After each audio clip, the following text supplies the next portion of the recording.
Terangkan ilmu makrifat dan tarekat. Ilmu tu boleh dipelajari ataupun tak boleh. Datang dari Nabi mana? Ni tadi. Makrifat ni Nabi tak kata ini ilmu makrifat. Nabi tak kata ini ilmu tarekat. Ulama-ulama dia susun saja.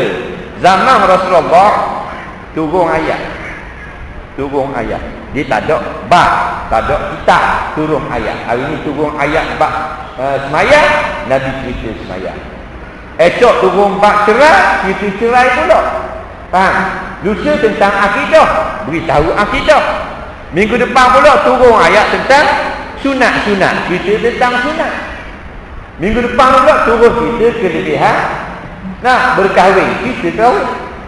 Ulama kemudian dia kumpulkan ayat di asing-asing.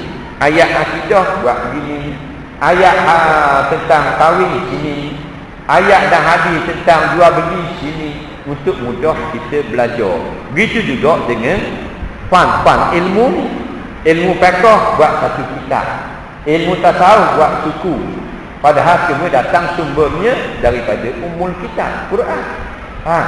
Begitu juga dengan makrifat. Allah suruh kita kenal Tuhan tu makrifat.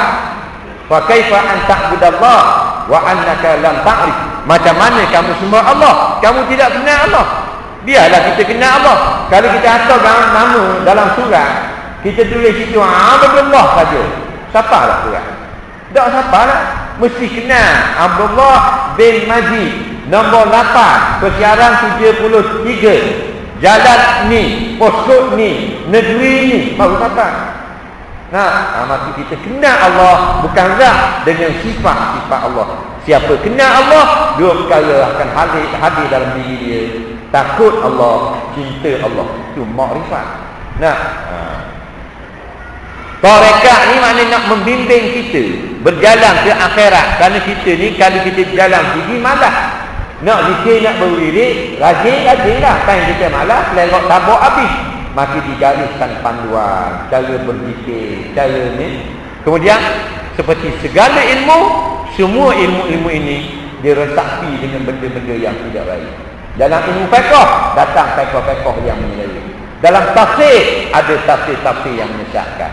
Dalam tarekat, mari pula tarekat yang kacau balau. Ada dalam bab zikir, mari pula zikir-zikir yang tidak baik. Akhirnya setengah orang dianggap semua tak baik. Jadi benda ni kita kena berhati-hati. Yang muktabar itu yang baik. Adakah